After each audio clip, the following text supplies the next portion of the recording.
दो चीज जो मुझे अच्छी नहीं लगी। अब ये IFA इतना गंदा क्यों है मैं बताता हूं, ये एक्चुअल बताता नहीं है, ये इसका बिल्कुल गलत चीज है। अब आप देखोगे टर्निंग में मुझे क्यों खराब लगी, क्योंकि इसकी जो हैंडलिंग है ना ये बहुत। हेलो फ्रेंड्स, कैसे हो आप सब लोग? आई होप एकदम मस्त हो गए भाई।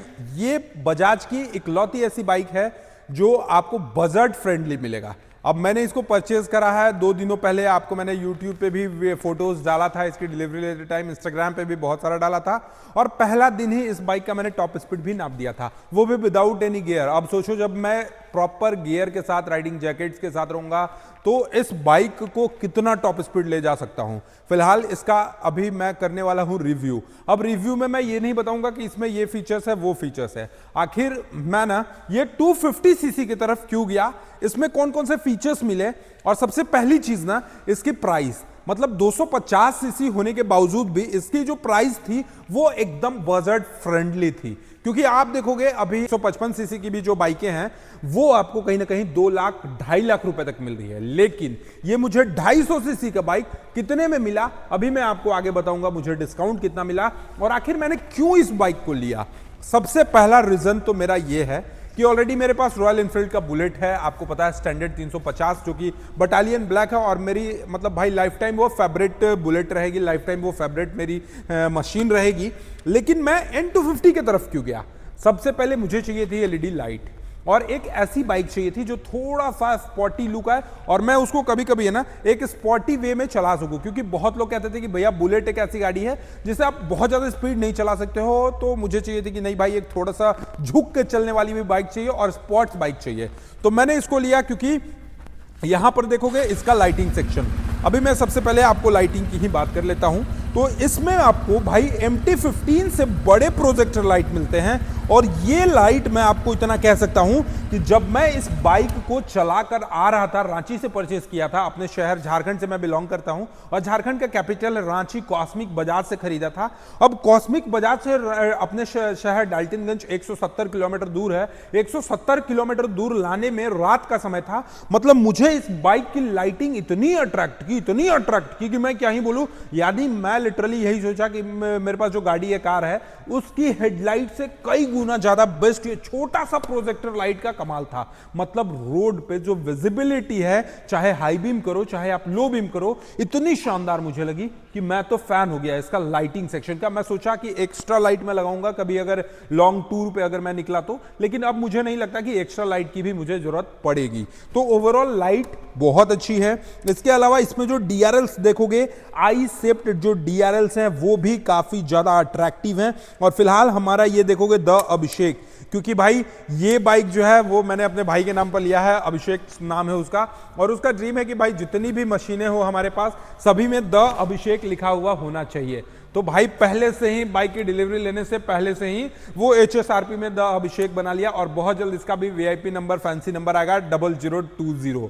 0020 आपने बुलेट पे भी मेरा देखा होगा 0020, तो वही नंबर आने वाला है, इस पे भी बहुत जल्दी आने वाला है, बुकिंग हो गई है।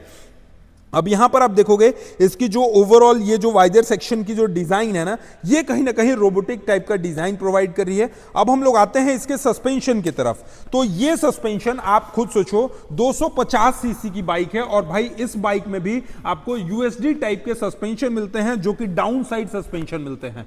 अब एक्चुअली मैं बता रहा हूं, जब मैं इस बाइक को परचेज करने वाला था उससे पहले मेरे दिमाग में आया था पल्सर की N160 लेना।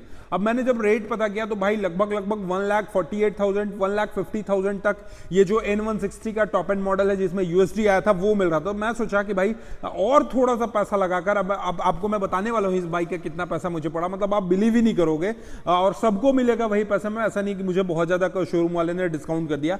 उसमें USD सस्पेंशन मिलता है 37 mm डायमेंशन के साथ। 37 mm का USD सस्पेंशन है, डाउन साइड का USD सस्पेंशन है। इसके अलावा इसकी जो टायर सेक्शन है, आप एक बार थोड़ा सा इस साइड से लाकर दिखा दीजिए। यहां पर इसकी टायर की जो मोटाई आप देखोगे ये करीब करीब 110/70 R17 इंच के साथ मिलेगी। यानी ये जो चौड़ाई है टायर की 110 mm की चौड़ाई है। यानी रोड पे जो ग्रिपिंग है, ग्रिपिंग के मामले में ये टायर सबसे बेस्ट है। इसके अलावा यहां पर आप देखोगे इसमें हमको मिलता है ड्यूअल चैनल ABS।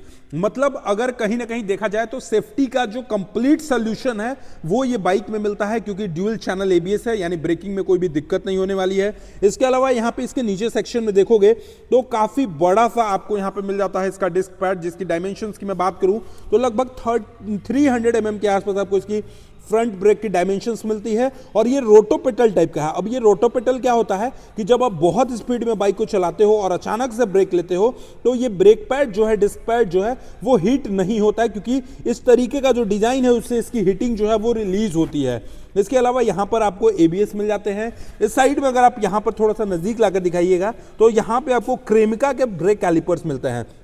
इवन अगर आप 125 सीसी की कोई भी बाइक परचेज करते हो तो आपको बाइब्रेक के ब्रेक कैलिपर्स मिलेंगे, लेकिन इस बाइक में आपको क्रीमिका के ब्रेक कैलिपर्स मिल जाते हैं। इसके अलावा इसकी फेंडर सेक्शन की अगर मैं बात कर लूं तो फेंडर सेक्शन भी काफी स्पॉटी नजर आ रहा है। यहां पर आपको मैट ब्लैक मिलता है और ये अपना ग्लॉसी व्हाइट मिलता है। तो ओवरऑल ये जो फेंडर की जो डिजाइन है ये कहीं ना कहीं मुझे बहुत ज्यादा प्रीमियम लगी। इसके साथ साथ अब हम लोग आते हैं इसके रियर सेक्शन के पास। तो रियर सेक्शन आप उस साइड से थोड़ा लाकर दिखाइए, इस साइड से आकर दिखाइए, क्योंकि रियर में भी आपको डिस्क मिलता है और डिस्क के साथ साथ आपको यहां पर भी रियर सेक्शन में भी एबीएस मिलता है। अब टायर की मैं डायमेंशंस की बात करूं तो लगभग 140 बाई 70 R17 इंचेस के साथ आपको इसका टायर मिलते हैं। ये जो टायर की चौड़ाई है 140 mm के आसपास चौड़ाई है, यानी रोड पे इसकी जो ग्रिपिंग होने वाली है ये बहुत ही शानदार होने वाली है। इसके अलावा इसमें आप देखोगे कि यहां पर आपको मोनोशॉक टाइप के सस्पेंशन मिलते हैं। अब ये मोनोशॉक टाइप के सस्पेंशन का फायदा क्या है मैं बताता हूं आपको। देखो, बाइक में सस्पेंशन दो तरीके के होते हैं, पहला मोनोशॉक सस्पेंशन, दूसरा हाइड्रोलिक शॉक एब्जॉर्बर टाइप के सस्पेंशन। अब हाइड्रोलिक शॉक एब्जॉर्बर टाइप के सस्पेंशन दोनों साइड रहेगा। पता चले एक साइड का सस्पेंशन आपका खराब हो गया, दूसरी साइड का अच्छा है, तो जब आप टर्न लोगे तो वो सस्पेंशन से आपको प्रॉब्लम होगी और बाइक जो है वो आपको अनबैलेंस लगेगी, मतलब अनबैलेंस थोड़ा सा फील होगी।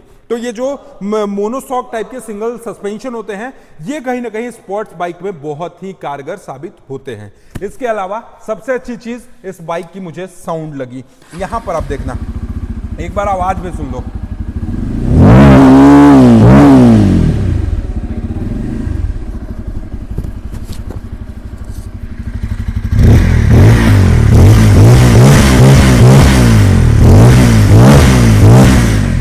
वाओ भाई, ग्रेट।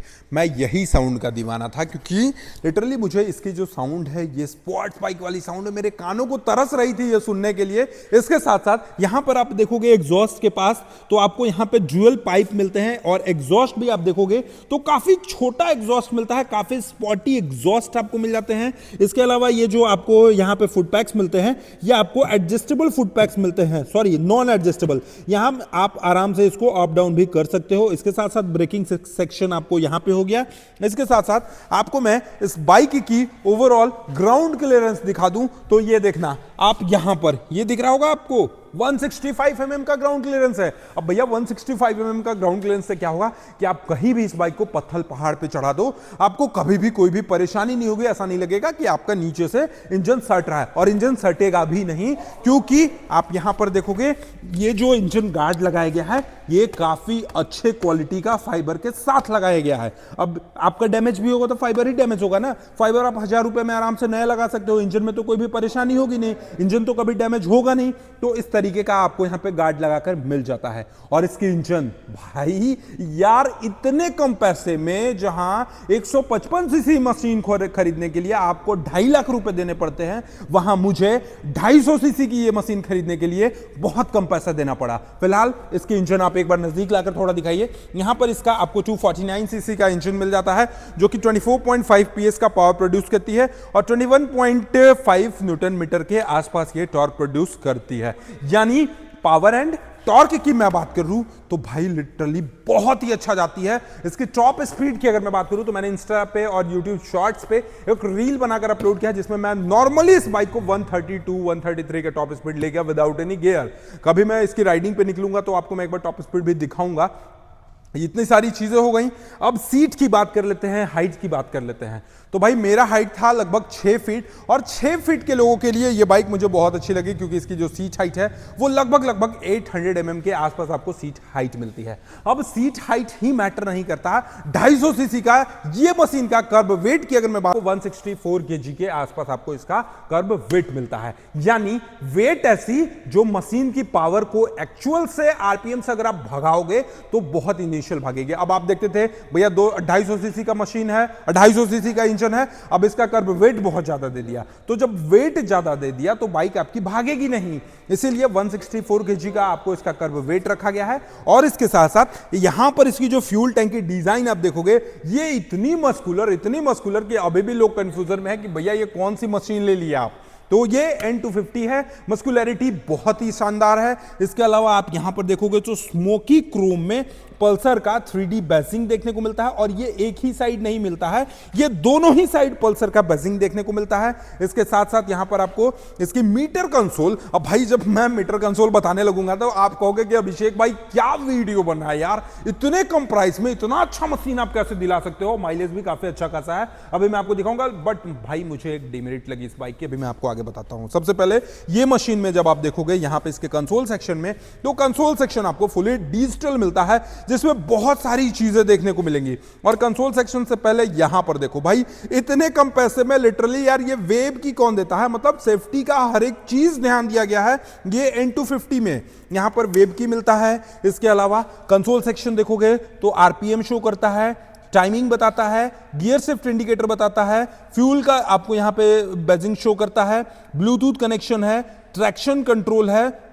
इसके अलावा यहां पे ड्यूल चैनल एबीएस है, ये आपको यहां पे इंजन का वार्निंग शो करता है। और इसके साथ साथ इसमें भाई मोड भी मिलते हैं। अब ये मोड को आपको मैं एक बार चेंज करके दिखाता हूं।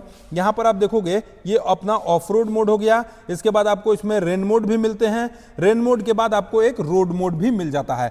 मतलब इस बाइक में आपको ओवरऑल 3 तरीके के आप यहां पर देखोगे तो आपको मोड देखने को मिलेंगे। तो होगा क्या कि आपको जिस मोड में चलाना हो आप बड़े आराम से उस मोड में अपने इस बाइक को बड़े आराम से चला सकते हो। इसके साथ साथ भाई देखो दो चीज जो मुझे अच्छी नहीं लगी। सबसे पहले एक बार नजदीक आइए, यहां पर आपको एक शो करता है IFE। अब ये IFE इतना गंदा क्यों है मैं बताता हूं। भाई यार आपने कार वाले फीचर्स ये बाइक में दे दिया, बट आपको IFE नहीं देना चाहिए था। जब आपके पास प्रॉपर उस तरीके का सॉफ्टवेयर नहीं है IFE को मैनेज करने के लिए। बेसिकली IFE एक ऐसी चीज है जो बताता है कि आप किस स्पीड में हो, और आप जिस स्पीड में हो उसके अकॉर्डिंग आपके फ्यूल में टैंक में कितना, ये आपके टैंक में कितना फ्यूल है और उस फ्यूल में आपका माइलेज कितना दे रहा है वो बताता है, बट ये एक्चुअल बताता नहीं है, ये इसका बिल्कुल गलत चीज है। और दूसरी चीज जो मुझे इसमें डिमेरिट लगी कि भाई टर्निंग में, अब आप देखोगे टर्निंग में मुझे क्यों खराब लगी, क्योंकि इसकी जो हैंडलिंग है ना ये बहुत ज्यादा मूव ऑन नहीं करती है। मैंने यामाहा की MT-15 को भी चलाया है, यामाहा का जो MT-15 है वो थोड़ा सा भी जगह में काफी अच्छे से टर्न ले लेती है, बट इसकी जो ये हैंडलिंग आप देखोगे ये हैंडलिंग आपको बहुत ज्यादा नहीं मिलेगी। तो कहीं ना कहीं टर्निंग पे आपको थोड़ा सा स्लो होना ही पड़ेगा। बट ओवरऑल मैं अगर इस मशीन की तारीफ करूं तो मुझे बहुत चीज अच्छा लगा, बस 2-3 चीजें हैं जो मुझे उतना अच्छा नहीं लगा। बाकी अभी तो भाई नया ही नया है, अभी बहुत चीज इसका करना है। आपको जिस तरीके का वीडियो चाहिए, चाहे वो टैंक टू टैंक माइलेज चाहिए, चाहे टॉप स्पीड चाहिए, चाहे रात में इसकी हेडलाइट की क्वालिटी देखनी हो, या ओवरऑल इसका सर्विस कॉस्ट देखना हो कि इस मशीन को पालने के लिए कितने पैसे आपके महीने के खर्च होंगे, क्या इसका सर्विस प्रोसीजर है, आप जितना कमेंट करोगे, जिस टाइप का वीडियो बोलोगे बनाने के लिए, मैं आपके लिए उस टाइप का वीडियो देने वाला हूं। फिलहाल ये था मेरा ओपिनियन। अब आते हैं हम लोग फाइनली कीमत की बात करते हैं। आप लोग तो अभी तक वही रुके थे ना कि अभिषेक भाई आखिर कितने पैसे में खरीद लिया ये 250 मशीन को। तो देखो जी, ये मशीन का जो रेट रखा गया है लगभग 1,75,000 के आसपास इसका ऑन रोड प्राइस आता है झारखंड में। बट मुझे इस पे काफी अच्छा खासा डिस्काउंट होकर मिला और इस बाइक मुझे ऑन रोड प्राइस पड़ा ओनली 1,60,000। अब आप सोचो भैया, जहां पे 2.5 लाख रुपए लोग देते हैं, यामाहा की R15 की बात कर लूं या MT-15 की बात कर लूं तो करीब 2,30,000 रुपए देते हैं 155 सीसी की मशीन को खरीदने के लिए। बट मैं बजाज का ये 250 सीसी का मशीन खरीदा और कीमत सिर्फ 1,60,000 रुपए। और मैंने भाई इसका टॉप स्पीड भी नापा था, इवन इसको R15 के साथ चलाकर देखा था। तो भाई R15 का क्या रिस्पॉन्स था कि वो इनिशियल पावर जो है, वो इनिशियल पावर R15 का उतना ज्यादा बेस्ट नहीं लगा इन कंपैरिजन टू N250। अगर आप कहोगे तो मैं आपको प्रॉपर वीडियो उसकी भी बनाकर दिखा दूंगा। फिलहाल ये वीडियो में इतना ही। आपको ये वीडियो कैसा लगा कमेंट सेक्शन में बताना। भाई ड्रेसअप थोड़ा सा चेंज है क्योंकि हमारे ऑडियंस बहुत सारे कमेंट कर रहे थे कि भैया नया बाइक लिए तो थोड़ा उसके बारे में बताओ, क्यों लिए, कैसे लिए, कितने प्राइस में लिए, आखिर क्या देखकर आपने गए उस बाइक पे। तो भाई मैंने जो जो देखा वो मैं एक वीडियो आपको बता दिया। अब आपको बताना है कि आपको ये वीडियो कैसी लगी, कमेंट सेक्शन में जरूर बताइएगा। और चैनल पे पहली बार हो गए तो सब्सक्राइब करके बेल आइकन को दबाना नहीं भूलिएगा। चलिए, thank you so much for watching, love you all, bye bye, take care.